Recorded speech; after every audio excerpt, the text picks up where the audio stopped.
2வது புறமோ வந்துருச்சு. இந்த புறமோ வந்து ஃபர்ஸ்ட் புறமோட நீச்சி மாரி தான் இருக்குது. ஏன்னா ஃபர்ஸ்ட் புறமோல வந்து ஆனந்தி நான் வந்து இப்படி கை வைக்க மாட்டேன், சமைச்சுக்கிட்டே இருக்க முடியாது அப்படிங்கிற மாரி சொன்னாங்களா. இப்போ அடுத்த புறம்போல என்ன வருது அப்படின்னா, சௌந்தர்யா போய் ஃபர்ஸ்ட்டு சொல்றாங்க, நாங்க அந்த டாஸ்க்க வந்து செய்றோம் அப்படிங்கிற மாரி சொல்றாங்க.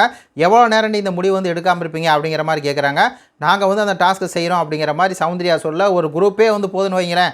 ஒரு 7, 8 பேர் இதில வந்து செய்ய மாட்டோம் அப்படிங்கிறது ஃபர்ஸ்ட்டு ஆனந்தி சொல்லியிருந்தாங்களே. இப்போ பவித்ரா என்ன பண்றாங்க அப்படின்னா, நம்ம வந்து இந்த இடத்துல ஸ்கோர் பண்ணி ஆகணும் அப்படின்னு சொல்லி அவங்க வந்து கோவப்படுறாங்க.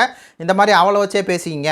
ஆனந்தி வந்து எல்லா முடிவும் வந்து சௌந்தர்யாவ எடுத்துட்டு அவளே சொல்லிட்டா அப்படிங்கும்போது, பவித்ரா வந்து கோச்சுக்கிட்டு கொஞ்சம் டென்ஷனா என்னைய வந்து கேட்கவே மாட்றீங்க. நாங்க இருக்கனா இல்லையான்னு சொல்லி எனக்கே தெரிய மாட்டுது. எல்லா முடிவும் வந்து சௌந்தர்யா வச்சு எடுத்துங்க. நீங்களே எல்லாம் எடுத்துங்க அப்படிங்கிற மாரி பாவம் ரொம்ப ஃபீல் பண்ணி பேசுறாங்க. எனக்கு தெரிஞ்சு வந்து பவித்ரா இப்ப தான் வந்து ஏதோ பேசியிருக்காங்க அப்படிங்கிற மாரி தானே இருக்குது. கள்ளங்கபடம் இல்லாம வந்து இந்த வீட்ல இருக்க ஒரே ஆள் தெரியுமா? மிச்சர் சாப்பிட்டு கள்ளங்கபடம் எதுவுமே எனக்கு கிடையாதுங்க. நான் மிச்சர் மட்டும் சாப்பிடுவேங்க அப்படிங்கிற மிச்சர் சாப்பிட்டுருக்காங்க நம்ம பவித்ரா அவர்கள். அவங்களுக்கு இப்ப தான் முதலே அவங்க உரிமைய வந்து கேட்டிருக்கேன். என்ன இருந்தாலும் நீதி நேர்மையப்படி பேசணும் அப்படின்னா, நம்ம பவித்ரா பக்கம் தான் நிக்கணும். பவித்ராட்ட கேட்டிருக்கணும்.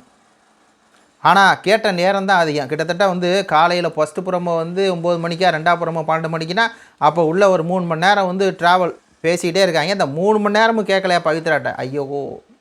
அவங்க கேட்கல. நீயாவது ஏதாவது சொன்னியாமா அப்படின்னா சொல்லல. பாவம். ரொம்ப ஃபீலிங்கா இருக்கு. அதனால கோவப்பட்டுருக்காங்க. இதோட உங்களுடைய கருத்துக்கள சொல்லுங்க. நன்றி, வணக்கம்.